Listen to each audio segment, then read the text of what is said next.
Hello and welcome to Shape the System, where we find and tell the stories that help people to rethink the way the world works.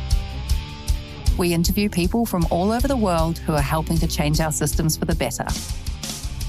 Shape the System is an independent podcast with support from KPMG High Growth Ventures, who help ambitious founders and their teams scale up for success. More about KPMG High Growth Ventures after the interview. We hope you enjoy this episode.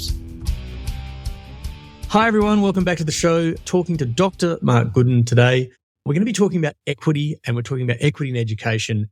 And like a lot of things that have been happening in the show lately, this is something we've never talked about on the show before. So I'm super excited to get into it, but I'm also understanding and cautious that this is an area that often gets incredibly passionate and people have strong views as to where they're coming from. So we're going to try to unpack a whole bunch of stuff today around equity and inequity in systems more broadly, but very specifically, we're going to be talking about and thinking about this in, I would say, the US context, but hoping that a lot of what we talk about can be more applicable where there is structural inequities elsewhere and the role that education plays in that. So before we dive into the problem space, as we always do, I kind of just wanted to welcome you to the show and tell us a little bit about yourself, and then we can dive straight in. Thank you, Mark. Awesome. Thank you, Vincent, for that lovely welcome. So again, like you said, I'm Mark Gooden. I'm a professor at Teachers College, Columbia University here in New York City.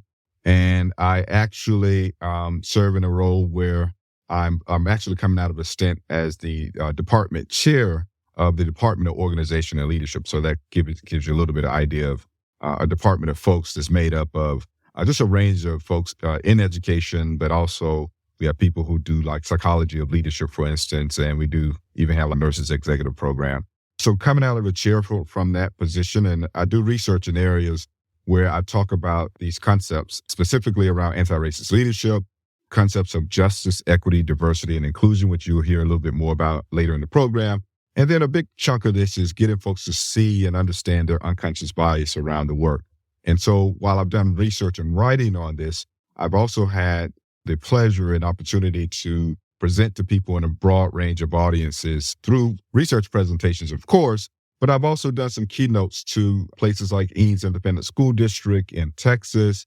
I've also worked with diverse groups like the U.S. Customs and Border Protection Agency here in the United States. And I also had the chance to work in the United Kingdom, working with the British Educational Leadership Management and Administration Society, just to name a few. So this content, even though it is from the place we'll be coming from today, it launches from education, from the perspective in which we engage in it.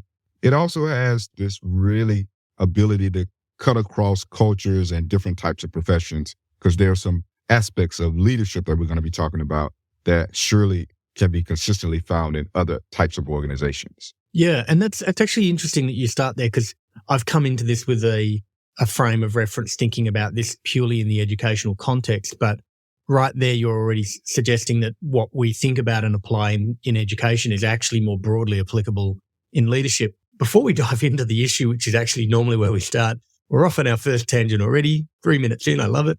Just help me understand that link between kind of this in an educational context and this just subject matter broadly in a leadership context, and then we'll dive into the education in some more detail from there. Yes. So within organizations, there's leadership, right? So we're going to be talking about what happens in schools and school districts. However, so if you take, for instance, the U.S. Customs and Border Protection Agency, right? So within an organization like that, you have folks who are leaders, and their primary role is to certainly do a number of things, but they influence people within the organization in order to get them to do things to make the organization run smoothly and to maintain the everyday environment, but also to meet particular goals. So in that process, you have people who lead, and people tend to lead from a perspective of their values, their beliefs, and their assumptions, whether they are conscious of it or not. And those beliefs really, they bubble up, right, when people are leading. And when people are leading folks, for instance, who are very much like themselves, then they feel very comfortable doing that. They tend not feel like this. I'm connecting with folks who I can create a space where they belong. But when people who they find who are different from them, be that racially, culturally, or maybe coming from a different socioeconomic status, they may trip up and say some things, even in the process of conducting their leadership, that may make those folks feel as if they don't really belong in the organization, or they can't be their very best because of some preconceived notions, maybe even about their cultural group or their racial group. So that's the way it kind of hits in leadership in general. And so that's kind of how it cuts across in organizations that may or may not be having conversations about education, but certainly organizations that have that important task of leadership. Interesting. Super. Okay. So, and I want to come back to leadership because that kind of opens it up to even more broadly than just education. But let's come back into the educational context.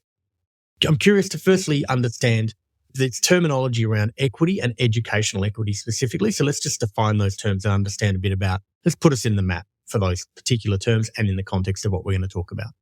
Absolutely. Great questions. So educational equity is, I would say it's a thing that happens when students are able to learn and flourish in a welcoming, caring, and inclusive environment.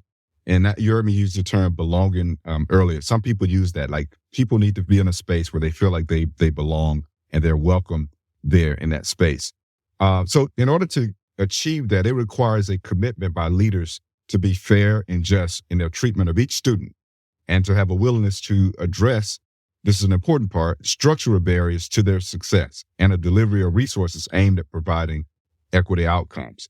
And when I say structural barriers, again, I know we're going to talk more about that, but we find in society that there are folks who have had their opportunities limited by certain types of structural barriers. And we sometimes pretend as if those barriers don't exist, even though they have been with us historically and they have real implications for the lives of people.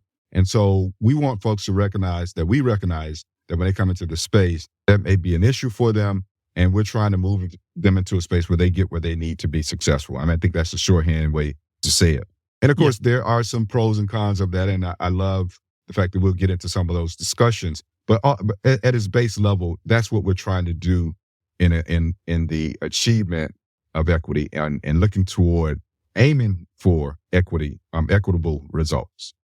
Got it. And I want to dive into that in kind of some practical examples, because we talk about barriers, but quite often equity and inequity shows up when someone has an unfair advantage as opposed to someone having an unfair disadvantage. And I know that's relative speak, but I'm trying to understand, what are these things usually? They are language-based? Are they relationship-based, where someone treats one person differently and other people differently, even if they're doing it unconsciously? Is it financially based or structurally based, that there's a admissions team, and that admissions team, you can look at the numbers, they're not actually operating indifferently with regards to, in this case, race, I would say. Let's use race as the starting point. What are the ways this shows up? Absolutely. So I'm going to use an American example, and some folks may have some familiarity with the American context. I'll try to do this in a short version as much as possible to get to one of these examples. So in the United States, for instance, we have education is not a federal right. That means it's not recognized as something by federal government in our United States Constitution, right? So that means you'll find the right to an education in state constitutions, right? And so one would assume that, so if I live in the state of New York, and if I wanted to go to get access to an education, one would assume that, well, regardless of where I live, I'm a citizen of New York, then I should have equal access to education, and I should have equal resources when I go to get access to that education. Well, the reality is that's not true. And one of the built-in inequities we have in the United States is your quality of your education in terms of the resources that you get is highly correlated with the amount of house that you can afford.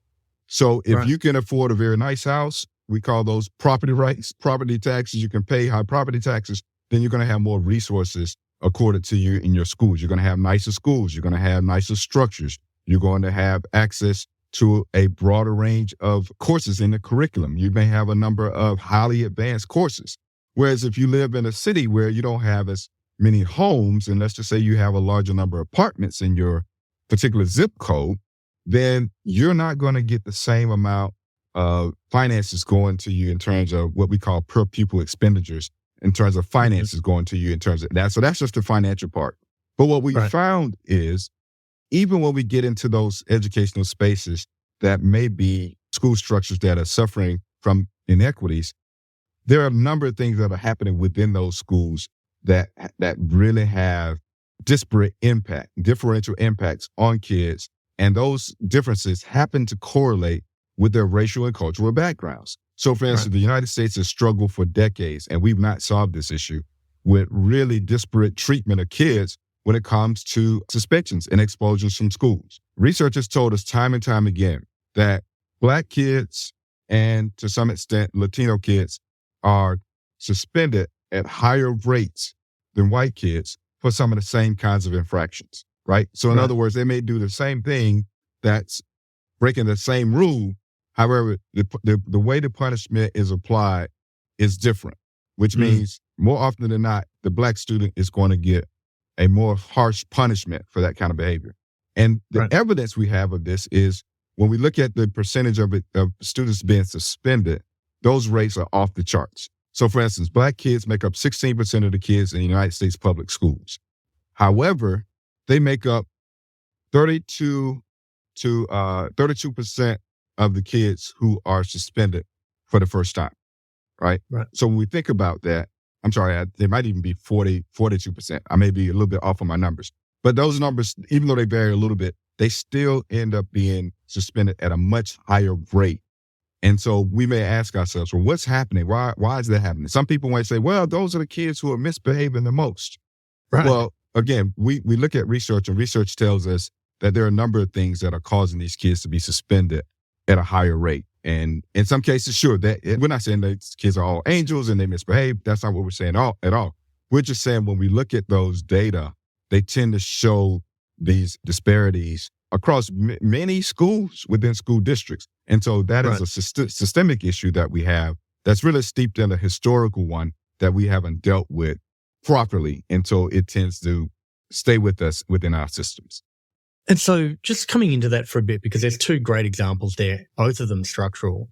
And I think to your point, if you're an educator running a school or in an administration's board within a school, then you can't control some of the external factors that might be affecting why a kid is playing up necessarily, right? If there's a broken home situation or whatever the other major levers are that are happening outside of the school, then you may have some ability to influence that stuff or manage it, but you're clearly not responsible directly for what's happening at home. But when the same kid comes in and does the same thing, that's a lever you can absolutely control. So that kind of institutional inequity that's happening in the school is within the bounds of the educational facility to say, well, we need to be good at the part that we can control. What are the other areas that exist within the educational facility that come under that kind of locus of control beyond that specific example provided? That might not be related to them getting in and out of school, but maybe the way that the education itself is provided or the way that those students are able to show up and contribute meaningfully and grow within that educational context. Yeah, absolutely. So we can talk about the curriculum. For instance, we certainly want to make sure that our kids have access to a high quality curriculum and one that's going to really give them the opportunities to take advantage of their education in the greatest way possible. However, what we find again, because of some preconceived notions that are historical, we find that a number of kids, actually kids of color, are not really being challenged as much as they need to be able to take advantage of that curriculum. Another challenged issue. In what way?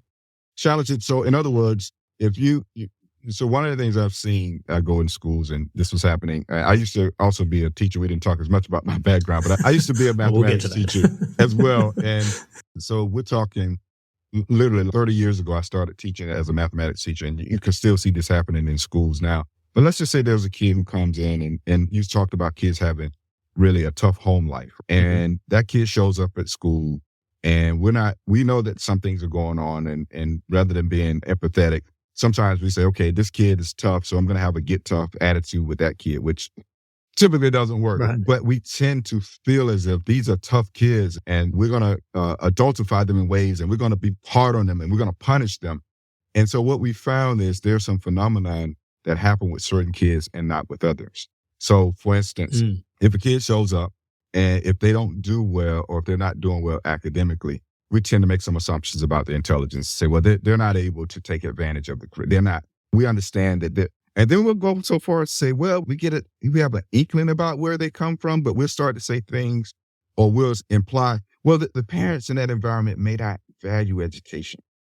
Mhm. And when you say, well, have you had a conversation with them? Well, people often say, well, no, we haven't, but I know what kind of kid that is. Right. I know I've worked a long time with these kinds of kids, so I Mm. understand it. One of the Mhm. things that they would say to me, and again, and these are things that are still happening in schools today. So I started in a school district at a school that was predominantly made up of student body, mostly African American students from working class community who I really connected with and resonated with a number of the kids. And so as a first year teacher, I was very excited. I was engaging. I was trying to think about ways to do this. And I remember having conversations in the teacher's lounge. And one of the veteran teachers told me, he said, well, Mark, here's my philosophy about teaching. He said, it's like I put the knowledge on the table and Right. it's up to those kids to take it off the table. And if they don't take it off the table, it's not my responsibility anymore. And I said, Right. wow, that is your whole theory on pedagogy. I was like, so what about relationships? What about connecting to them? What about making Inspiring them. opportunities for like differential learning? What about that? And that wasn't a part of the conversation because for them, it was a very much an old school way. And they would be very apt to tell you how they started teaching 30 years before and how they didn't have all these different kinds of kids or they didn't have all these different kinds of issues. And so it's almost like they regret working in a space that's a public school, right? Like they wanted to be something different. And so I actually Right. heard some of my colleagues would comment on if these kids could do this, or if they could do better at this, we would have such an easier time at school, or they would be really be able to take advantage of the education. And one of the common things we hear nowadays is there are teachers who really are understanding that their kids are not going to show up knowing how to read in first grade. There are teachers who say, that is our job. That's what we're supposed to be doing. But Right. there are teachers who've recognized that in some environments that are more privileged, that have more access, sometimes the kids come to school in first grade and they know how to read. And it's Right. almost as if people who are working with kids in first grade who don't know how to read, they're upset with those kids. They're like, why can't they know how to read? Why don't they know how to read? And the parents are like, isn't that why they come to school? In the way. So yeah. Interestingly, I've got a 5-year-old who is starting school next year and having this exact debate in my head as to should he be knowing how to read by the time he gets there or not? Is that on me? Like Right. that's very topical in front of my feet. I want to land on a term that I came across in some of the research before coming on the show, and I think it applies here, but if it doesn't, I want to land the term because I think it's going to show up quite a bit because it talks to the person in the room, whether it's a teacher or a leader, to your point before, with this idea of positionality. Is this an example of that? And can we talk about this term? Because this is fascinating to me and I think something that is probably not overly thought through and recognized in the educational context, but even in the leadership context.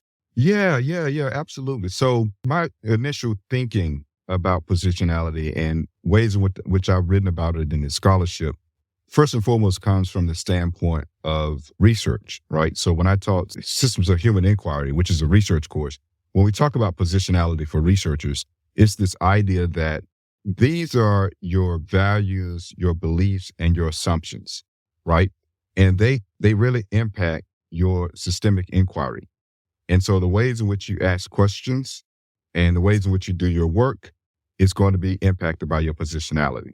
So that's how it happens in research. I can talk about the difference between qualitative and quantitative, but for the most part, that's how I think about it in terms of research. But also when you think about it in a K-12 setting or a practitioner setting, it's the same thing to me. It's the values, beliefs, and assumptions that really impact your practice. So in the book, we call these paradigms. Some people have called them mental models. These are the ways in which people look at the world. And these beliefs really can be logical sometimes. They can make sense. Sometimes people really hold on to them tightly and they guide their thinking. But sometimes they can be illogical. Sometimes they can be paradoxical. They can even be conflictual. But people will still hold on to them. And what we should not do is approach folks and say, I recognize what your positionality is, but it's not valid. Right. That's not a good idea. We can probably make some assumptions about why, because the way people come to develop these values, beliefs, and assumptions, which, by the way, are constructed into theories of life and living and actually engaging in some types of practices, oftentimes they come from very personal places. People have developed these over time. They're experiential. Sometimes these beliefs come from their parents or people they really know and love. So when we challenge them in a way that's dismissive, it almost makes the person feel immediate like you are attacking me. Right. Even if those beliefs are, again, paradoxical, conflictual, outdated, but we have to really get into a space of asking folks those well-placed questions to engage them around, here's what we want to do for those kids who are here now. I admit to people, yes, the United States has changed in terms of demographics. We are now a district, not a district, we are a group of public schools across the United States, several school districts, that's made up predominantly of what we would say, a term we use is students of color. That means we're not a majority white district anymore. We were historically over time, but demographers told us 2-3 decades ago that the school district was becoming more racially and culturally diverse in terms of students. Such is not the same for teachers and administrators. And so what does that point to? What am I saying? So when you think about, we have a teaching force, right, that's over 70% still white, similar numbers for a leadership force, right? I'm not saying all of those folks are not ready for equity. I'm not saying they haven't had access to equity-focused kind of work.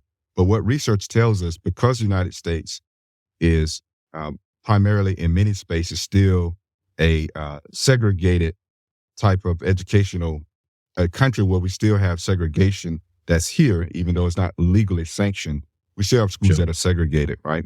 And so that means a lot of folks who identify racially and culturally in particular ways are not getting a chance to interact and engage. And so if you consider, say, the average white person who grows up in a suburban district, they're going to have had limited contact with people of color. But those folks may be very well in 4 or 5 years later showing up to teach in a classroom that's made up predominantly of folks that they haven't interacted and engaged with. And so they're bound to make some cultural mistakes and mishaps in the process of trying to teach those kids. Yeah. And I wanted to come into that because I think I haven't encountered this word positionality before, but it's very logical in that it says when you walk into a room in any context, you got, I think there's a comedian who talks about you got a bag of stuff behind you that you drag in, which is all the things that you've experienced and learned and thought and being told and your views on the world. And that all comes in with you. And then that's how you walk into the room and show up. In the context of education and educational outcomes, when that comes in and has an adverse impact, what's happening? Like what ends up happening as a result of that positionality when it's done badly, I guess is what I'm going to try to say there. Yeah. So I think the worst thing that happens is people tend to miss everyday inequitable actions, right? And then when things happen, they tend not to have the right language. They're not facile in the language of how do I really address this really complex topic? Or if they haven't had a chance to engage in, say, a multicultural space, then they're less inclined to, right? And so interesting things happen, but interesting and troubling things happen. Like they may not address some issues. So for instance, let's say a leader recognizes that there's a teacher who happens to be a white woman who is responsible for a large number of students who are being suspended, who are African-American and Latino. Right. And if that leader is a white man who hasn't had these conversations before, he knows he's looking at the data. And the data shows him like, wow, this teacher is suspending a large number of kids, which that's an issue. And then she's suspending a certain kind. So I've got to have a conversation with that teacher. Where do I start? Well, the biggest fear is, even though he may be a white person going to that teacher, he may feel as if this is a very delicate conversation.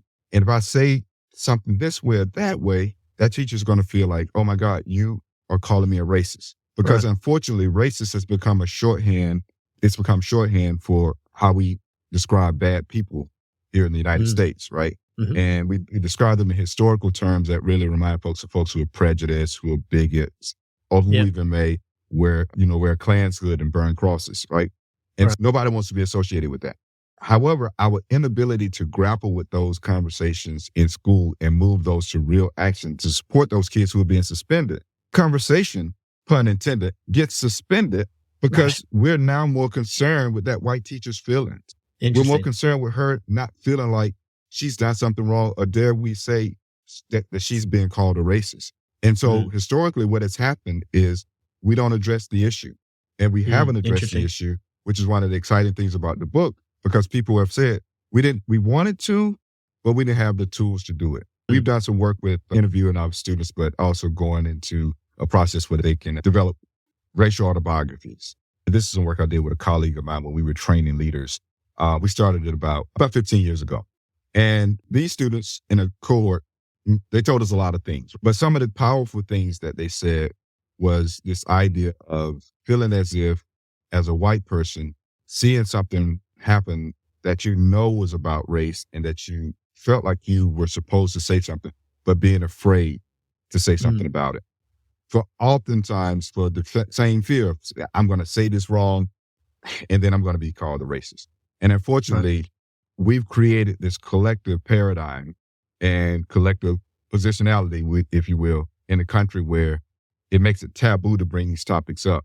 Yeah, paradoxically, and I talk about this with my students in class, and I talk about it with folks in workshops, it's very hard to go a week long and watch the news cycle in the United States without seeing some direct thing about race in this country. Right. It's almost impossible to go a month, 30 days, and not see something. Right. But interestingly, we still have trouble discussing these very topics in leadership preparation programs. So think about that, because it's real enough so that we see it on the night news and we recognize and we have opinions about it. But when we get into a mixed race company and talk about it, everybody's like, oh, that's not. I was guilty of it even coming into this show saying I'm going to make some mistakes. Why do you think this is kind of a tangent, but kind of in some respects the crux of part of the issue. And I want to get back to the kind of the educational equity bit in a second. Why are conversations about race, even when with people who are willingly going into them and trying to have an open dialogue and do that in a respectful way and in a learning way, why are they so charged, do you think, like in your experience? Why does it happen?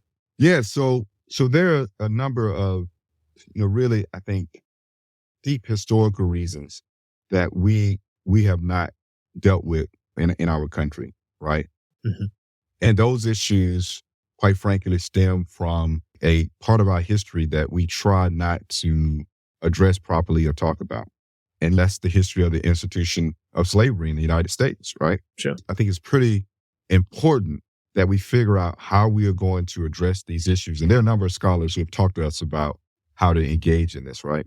And so because we have tried to avoid that part of our history or discuss it in really inappropriate ways, and when we do bring it up, we have this fear that, oh my goodness, Black people in the country are now going to be asking for something that they don't deserve. Or if we have folks who are here who are Latinx people who have been in this country for centuries, we're now afraid that they're, we say inappropriate things to them or imply that they don't have access or they don't have as much ownership in the country. And because we have these really worst ways of people behaving and these worst parts that we haven't addressed, we feel like we can't have these conversations because they're going to end in an explosion. Everybody, like you said earlier, folks have very strong opinions on this. But what I found is people tend to have deep opinions, but they have shallow approaches in terms of intellectually understanding what the history of the country is about and what that has meant. Unfortunately, once again, we have made it taboo to not discuss it. And we're not well versed in the content, and we're also not very good at having these conversations. And then the last thing I'll say, and this is a tricky one, I presented it and people disagree with me on both sides. I believe that when people are genuinely trying to engage in these conversations and ask and learn, I have seen when people have used inappropriate language. They've said things that I shouldn't have said, or can we not say, I say, oh, no, here's why. But when people tend to do that, and oftentimes in the United States, it's when we tend to love when famous people do it. They say something and unfortunately, terribly, sometimes it's a racial slur. And then we splatter that all over the media.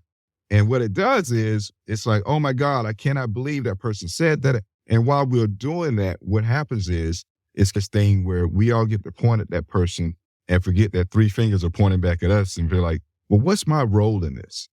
Because people say, well, I've never called anybody the N-word. Yes, but that's the wrong question. That's the wrong. What is your role in this historical construction that has provided privilege to some, more privilege to others, and not a lot of privilege to even other people because of their skin color or where they fall along what we call, or what I've called certainly in my work, the racial hierarchy. And so I know that's getting into a lot of major pieces of it, but I want people to understand it. There's some complexity around it, sure, but there's also simplicity around the idea that we don't engage enough with in these spaces. So suffice it to say, we do a very practical thing in the book to say, yes, we've got to have this conversation as leaders to move the work forward. You can't get to the action if you don't address the awareness. And so what we say is this can actually be done in a co-learning kind of space. However, we need people to recognize that there are some learning agreements that we tell people on page 175 to just go through those and every time to set that up so that when people make mistakes, when they say things that, not quite the right language, that we often are there to say, hey, we're not going to freeze people in time for what they're saying if they are sincerely trying to learn, because we can all learn from that versus trying to say, dare I say the word that's popular in the United States is, we're going to cancel you. Or vilify you. Put you up on a stake. Exactly. And I just said, if we do that, we're never going to learn from each other, and we're never going to give people a chance to improve. And I know I've made mistakes in this work. It's important to embrace your mistakes, but it's also important to sincerely ask for forgiveness and move forward in a space of learning. And if people can do that, then we can get somewhere. Yeah. And look, I think that part of the challenge here is that the language is critical, but then also the intention is equally critical. And I'm going to provide a separate kind of analogy. I like analogies on this show because I think it's a way of bridging gaps in understanding. It's going to sound trite, but work with me. When someone, usually a guy, I think makes this mistake, but someone goes up to a woman and genuinely asks them, are you pregnant, or congratulations, or whatever it is, and they're not pregnant. Their intention is obviously great. They're not trying to call them fat, but it is obviously the wrong language saying the wrong thing, and it's taken in that complete context. And it feels to me like there's a challenge here as well when someone comes into the room trying to understand an issue and is using language to best explain how they understand it or don't understand it and uses the wrong language, then it's for the dialogue to exist, it's necessary to try to engage that, take that, play that back without shutting the person down and then says, you know what, I'm never going to talk to anyone ever again about this issue because I need, why would I bother taking that risk, right? Why would I go up to a girl and ask her for a phone number if 9 out of 10 times I've been shut down? I'm definitely not doing it the 10th time. Is that part of what you're trying to understand in the book and in the principles generally as to how to ensure these dialogues are happening and not to let people off, adverts really trying to go out of their way to cause problems, but also to say that if someone's come into the room with the right intentions, we need to bring them into the room and keep them in the room so that we can move these dialogues forward? Yes, that's exactly what we're doing. And once again, so I've done this many times, and it's difficult to describe how quickly human beings can get into community with each other around a topic like this and understand each other's sincerity, right? Right. Just by a set of, as I said, statements that we're going to make in the beginning. We're going to talk through and answering the questions we can have. And then if people would want to say something, they could say to the person, even if they feel like, man, I can tell this might be a loaded statement, but do you mind if can I? And so I always say to people, if you have a relationship with them, that's wonderful. That's great. But even if you don't, it's one of those things you can always pause a little bit and say to people, do you mind if I share this, or can I? And if people say, give you permission, and you can even say, I'm feeling a little nervous about it. But even if you have developed a relationship with them or have not, you're creating a space of how we're going to do that. And if you say, oh, I saw you had a reaction to that, I'm so sorry, then that person will know, okay, we went through these agreements to try to talk about this for the purpose of our learning. And we already know we're going to make some mistakes. And people are going to say, that's okay. I know what you were trying to do. I know you were not being vindictive. Now, I've done this over a number of years, so you can imagine I run into What a have you couple of heard? people, yeah, Who were have not being been vindictive. sincere. Yeah, there are people who have not been sincere, and but I can honestly say I think they're few and far between. Most of the time, Interesting. yeah, people get into a space where, even when they say something, they come back. I'm reminded of a situation that it made me nervous when I heard it. And so we were doing this in a class, and this was a group of students who had worked together for at least a half of a semester. And I had them doing this really engaging activity, and it was like a part of a reflection, but they were telling narratives and they were speaking their truth, right? Which is one of the agreements. And one young lady said that we were talking about like athletics, and she said, she actually made the statement. She said, well, I thought African Americans were better at track because I thought there was this thing where they had like an extra bone in it. And as she was saying it, she was just like, her face went, and then people around her had a response and a reaction. So immediately there was like this thing where she was coming to tears. She said, and she started to say, I cannot believe I said that. And so, of course, it was things she recognized, asked for forgiveness, despite the fact we had read some pretty heavy scholarly articles. But then she realized that her colleagues, her classmates, were willing to offer forgiveness. Some were really shocked, and they talked through it.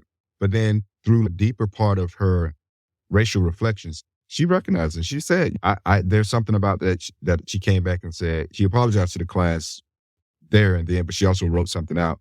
But she said, this was a statement that I, as a young child, had heard my father say many times. And Right. I left it unquestioned. And there was such an emotional reaction because here was a family member who had given her this really terrible information in terms of what do you believe. Again, this is a position, this is paradigm, this is a mental model. And Right. she thought, yeah, maybe, but then she thought, maybe this is not quite right. If she knew at that time, but it slipped, and it turned out to be fine. And there was a lot of learning there. But again, in a place where you just come in and say that in the room and people think, oh my God, we didn't have any kind of agreement where we would know what to do with that. And so people Right. oftentimes respond in the worst way and say, hey, I cannot believe that Mark said that. Who do they Who see our let him people in on the here? planet? Who would say? And so and then it starts to spin. And then people feel like I can't come in and try to defend that person. And it becomes harder and harder because we don't have any kind of framework to engage. And another part of this that I'll say, we spend a lot of time invested in that kind of conversation of the person who made that crazy statement, which once again, it's indicative of a larger societal issue and a larger societal history. But we spend more time because doing that is socially unacceptable. But as I illustrated in the book, that's the interpersonal engagement. But below that, there are three layers that we tend not to talk about. Those are the ones that are historical, structural, and institutional. And those are the ones that are with us every day. And Right. they're the ones that are part of the status quo. And they're the ones that cause the most damage. And guess what? They're the ones that people see the least. Right. They're not going to come out in blatant ways. They're not going to come out of people's mouths in obvious ways. But when we look at our evidence, when we look at our disparate impact on particular kids, when we look at who has access, when we look at the inequities, when we look back, that's when we find out, wow, this is where they came from. This is this really historically inequitable practice that we have done for many decades, and we have continued it. And so going back to the point we said earlier, or we started the conversation with, just around how we finance schools in the United States. Several states, most states even, have found that their state educational systems are woefully inadequate. They have found them to be inequitable, and they have found them to be problematic. But we have not changed the way we fund schools. We have not destroyed that system. We've had law cases that have found just as much. But because of our system, and we have a number of legislators who make the laws in these particular state legislators, that is very difficult to change that system because it benefits a lot of people who would have power to change it, who otherwise might not be so interested in doing it. Yeah, coming full circle in a nice way, because like I think fundamentally what you're trying to address in the book, and it's such a huge topic, it's hard to get through all of it in the book, but I'm trying to understand from where you're standing, like, what are the pillars for creating educational equity? And you mentioned a few of them there, but if you had to try to lay those out, give me some sense of how you see that. Yes, great question. So the book, which we call 5 Practices for Equity-Focused School Leadership, really goes through these. I love the word pillars, right? We have to start using that. Like, there's another synonym. But I would say there are 5 pillars that we have to think through. And the first one is we have to prioritize equity. We have to make sure that it is something that we aim to integrate throughout our systems. It has to be first and foremost. That's the thing that we have to start. That's the lens we have to look through, right? So we prioritize equity. The second one is we need to prepare ourselves for the emotional and intellectual work of engaging in reflections, right? Racial reflections, reflection around our socioeconomic status, reflections around who we are around language and our gender identity, so on and so forth. So in the book, we talk about this whole practice of preparing for equity, right? And so we remind people that you need to reflect. And once you reflect, you are going to want to act and react. It's going to happen, right? Right. But then reflect, act, react, and repeat, right? For equity every day. And so that's the second one. The third one is we want people to assemble an equity leadership team. This work is important and you cannot do it on your own. So we invite people to think like the Avengers, right? We need you to assemble a team of folks who are going to come to your aid and help you as that primary leader and at the forefront of this work, or like within a particular school? In a particular school or Okay. in a district, right? So you still, Okay. yeah. And I like to say, actually, I say get out in front, but I like to use the metaphor like lead from the top of a circle, because we talk in the book about different ways to lead that enable the leader to be vulnerable and open to doing really great work. And so we got prioritize, prepare, assemble, change. Equity work is change work on steroids. And so we need folks to recognize that this is work that you're really trying to engage in for the purpose of reforming the school work that you're doing. You're trying to certainly dismantle one system, right? But you need to come back and build up another system. And then the last part is that system that you build, it needs to be sustainable. Sustaining equity requires you to collaborate with others, as we've said, and work on it each and every day, right? It needs to be a system unto itself so that we're not caught up in that thing of, oh, we did equity, we worked so very hard at it last year. Well, what are you doing this year? Well, we're not equity. I think we have it now. I think we've done it. No, these systems have been certainly a part of the United States educational system and the United States in general for a very long time. So we just can't say we've done it, we're finished, it's over. No, we have to make sure that this is something that's going to be built into these systems, baked into these systems of inequity, and actually baked into them and moving them aside, and then start to rebuild something else that's going to replace it, that makes increases the opportunities for a broader range of people, for sure. Yeah. And coming into, and it's probably in one of those 5 pillars or practices, whichever word you want to use now.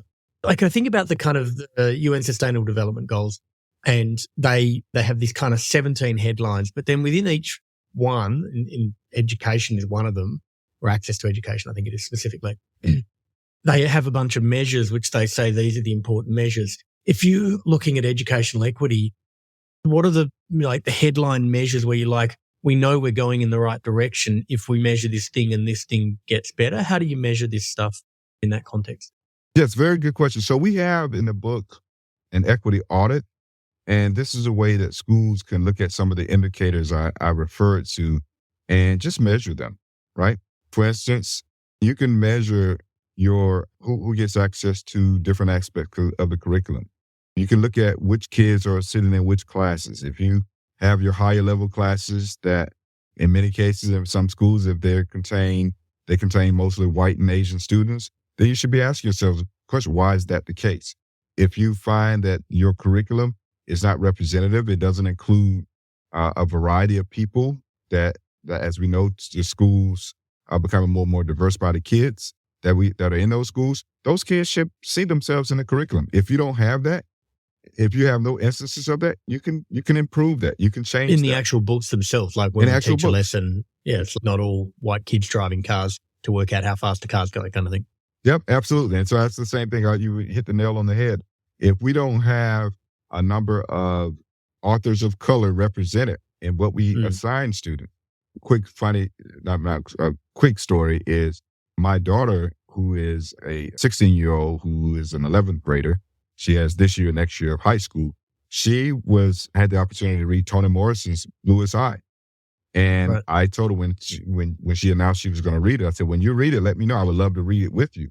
And we read it. And it's a powerful novel by a Black woman who's one of the greatest authors in the United States. So kids, white children should not get through United States schools and say, we've never heard of Toni Morrison. We've never heard of Ralph Ellison. That just should not happen. But in too many cases, it does. In fact, I worked with one school district, and they remarked how one of the young men who had graduated from their high school some years before was in college, and people learned about it and said, well, it wasn't my fault it wasn't my fault that Black people had written no books in high school, that they had written no books for us to read.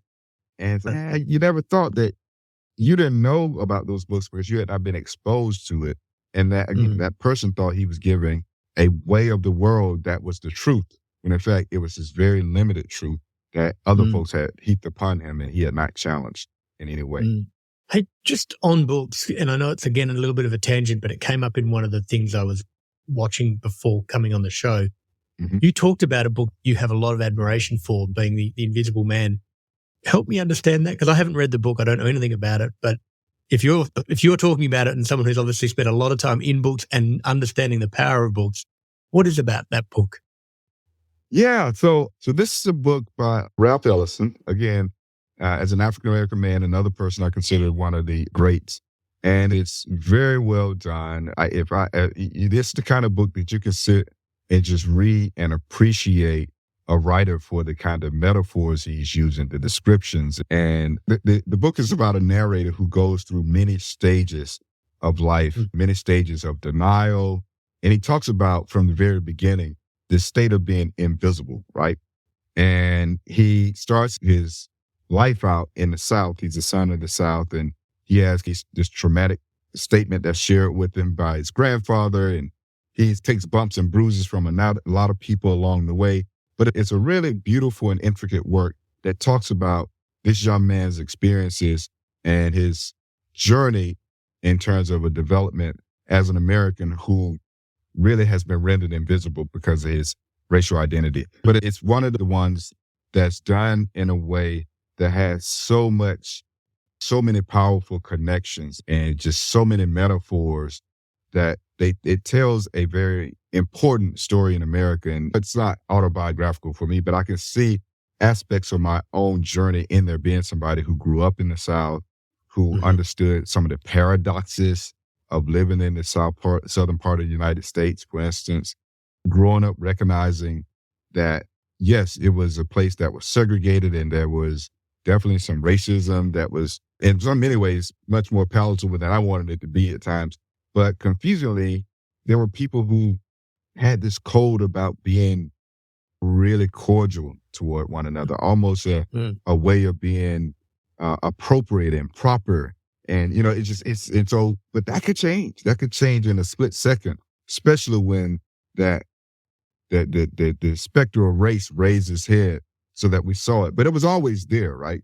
And we always saw it, but when people brought it up, it could be more of an issue. So I say all that to say, there was a lot I learned in the southern part of the United States for folks who are listening, but there's also really this really troubling history of the United States as a whole that the country oftentimes pushes down to the backwards ways of the southern part of the United States, when in fact, people might be surprised that I'm living in New York City right now, but some of my students who are from New York are surprised that, yes, New York was a state that was in the North, but the Dutch who established this, that there was slavery in New York. And so some of my students are like, wait, what? So that lets me know again how little we understand about this problematic institution and how it has impacted these United States, but has been really unexamined, uninterrogated in many ways, especially at the highest levels of government. And you may be familiar, there have been conversations started, and I have some friends who have been a part of some of those national conversations about the question of whether African Americans deserve reparations if they're in the United States. What would that look like? And is that something that we can consider?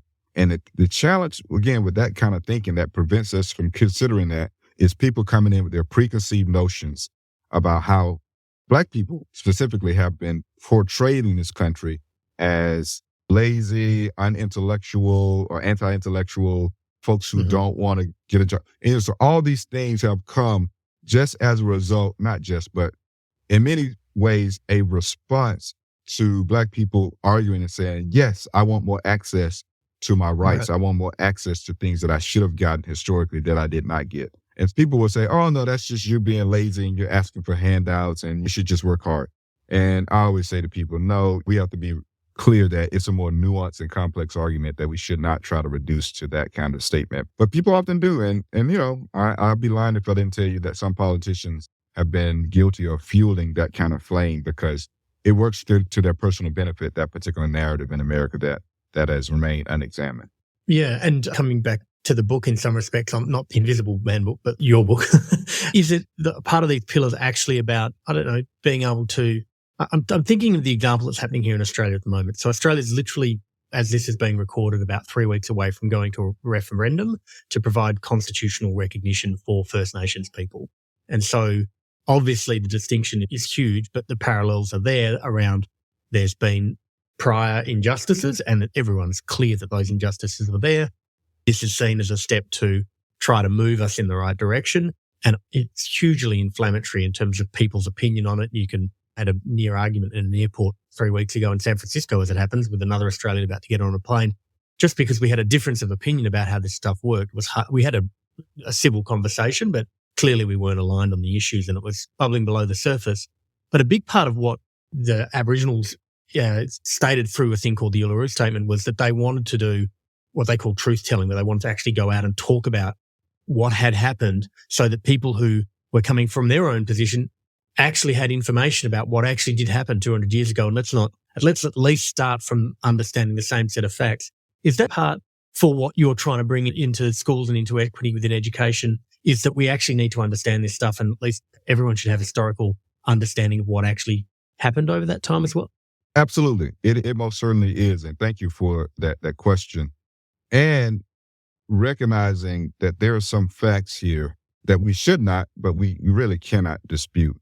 And unfortunately, yes, we've had those debates as well, and people making sensitive statements all the time. Just, you may have heard internationally, but as of late, Ron DeSantis, who is a candidate for president of the United States here, is currently the governor of Florida. But they actually were passing standards there, curriculum standards, speaking of curriculum, and there were some problems with the standards. One is they wanted to describe folks who had lived in slavery. They wanted to imply that there were benefits to being enslaved. And One of the benefits they said is, hey, if you worked as a slave, as a blacksmith, hey, you got a skill as a result of that. Well, okay. Sure. Let's just say that's one decontextualized truth. Let's just assume that it is. It's problematic with this, but it really minimizes the brutality of an institution where you could be a blacksmith, but did you get money from that? Did you get to buy your own house? Did you get a chance to exercise your property? No, you didn't get citizenship rights because, hello, you were enslaved. Let's start with that major point. And so the denial of what happened to the people in the Oconee Creek area, those kinds of things serve to distort the reality. And people may say, well, that's really ridiculous. Why would somebody do that? Because there's somebody on one side saying, what are those Black people getting up in arms? And it's not just Black people getting up in arms about this, by the way, but that's how it will come off.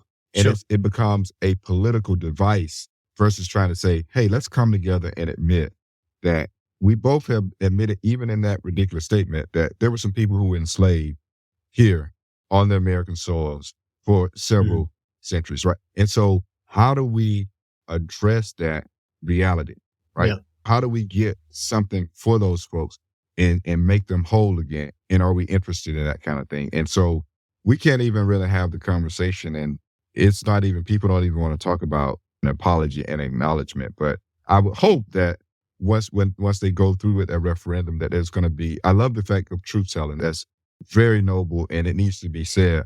But I always say governments and people in power should always come behind these referendums, these political actions, and whatever it is that we do with some type of economic benefit for folks, something that says we denied you a particular position as a United States citizen, and that has had an impact, a very real impact on your property rights and your ancestors' property rights, and even folks in the future and your family. Yeah, it's not something that gets solved in a single election cycle. I think that's potentially part of the problem. People are hitting quarterly earnings with where they're focused in any given moment, and these are multi-generational problems backwards and forwards. We're getting close to time, so I'm mindful. I want to ask one more question that kind of relates to you in all of this. And you gave us parts of your background, but the thing that I was curious about was when reading stuff and watching stuff and even talking to you today, this is an incredibly charged issue. You're in it. You've in some respects poured yourself into this for multiple decades, right? You obviously are hugely passionate about the issue. And because of the nature of the issue, the risk is that you would be, I don't know, aggressive or bitter or angry about this stuff. And I guess in some contexts you probably are, but that's not how it comes off. The thing that keeps coming through to me is one of, I've observed so much in what you were saying in terms of your gratitude for being part of moving this forward and fixing this. I just want to understand that in the context of your arc of a personal story, the role that gratitude's played in your ability to lean into this stuff and be part of this and take the barrage and the hits and move us forward. Yeah. Thank you for that question. It's a great question. So I am very thankful to have had the opportunity to go into some really great places to be able to share this story without fear of being expelled or, sent away or have my tenure revoked. So I do see that as a blessing in many ways to be able to say that and really hold myself to a higher standard and put a lot of pressure on myself, frankly, to try to do what I can to continue learning ways to present the truth, to get more allies in the game and really engage in the work. And so I believe it's important to be humble about this, but I also think it's important to be direct, right? I want to make sure that people can engage with me around the content. And I have been known to engage people in ways that offer some levity because I say it's a heavy topic. But I don't believe that it's bad to laugh about some of these aspects of humanity where we can connect with each other. And sometimes it's just ridiculous how people try to pit us against each other, but we can learn from that, right? And we can see how some things are so ridiculous that we say in terms of what we do, those don't align well. So I've learned that one of the most powerful roles in this is my role as educator in this work. And that can move the conversation forward. Certainly, there are times when I do the workshops and I do the lectures and the talks, and I have to, my fellow trainers in this area, my fellow colleagues and professors and researchers, we all remind each other that on days like that, you have to go and get some rest. You have to go and replenish, or you will be literally physically and spiritually sick from it. Because it is really sad that as blessed as I am as a Black man who's been able to move through the ranks, I wish that I could say that this was an opportunity that was available to many more people. But in fact, it is not. And it is not available equally. And I have to continue to keep saying that and have to resist that notion of people trying to say to me, oh, there's something special about you. Right. And you always have to be careful about statements like that, because the statement that there's something special about you means all those other folks, what happened to them, or there's nothing. Let me say it a different way. Yeah, there's something special about you. You made it and you worked hard, but they didn't make it because they didn't work hard. And I would say to people, no, as convenient as that sounds, it's way more complicated than that. And so I have to keep telling folks that narrative that these are not folks who are just begging for handouts, who don't want to work. Oftentimes they can't get the opportunity.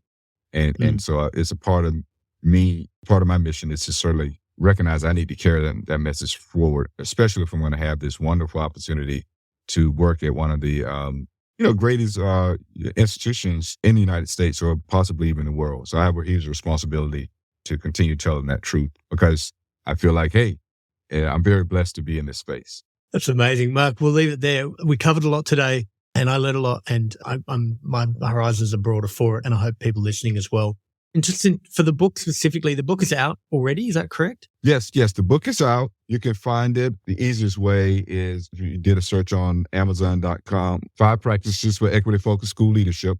If you want to get in touch with me, that there are links to on my website, and that is goodenphd.com, my last name, G-O-D, and PhD as in Doctor of Philosophy.com. Same is true on Twitter. Just put the @ symbol in front of the Gooden PhD, and Instagram as well. Same thing. So we'd love to connect with folks, connect with your listeners internationally, and hopefully one day, Vincent, I'm going to get that chance to get over to Australia, your neck of the woods. It's going to happen one day. I look forward to it. Well, thanks again, Mark. I really appreciate it. Thank you. Bye-bye. We hope you enjoyed this episode of Shape the System. As usual, if you'd like to suggest a guest, someone that you know who's helped change a system for the better, please go to www.shapethesystem.org, click on the top right-hand corner, then click Suggest Guest. Make sure that you click subscribe so that you get the new episode. Shape the System is an independent podcast with support from KPMG High Growth Ventures. Connects founders to the services they need along their journey. Whether you are looking to refine your strategy, mature your finance function, prepare for a capital raise, expand abroad, or simply comply with regulatory requirements, they provide you with the support you need to drive your business forward.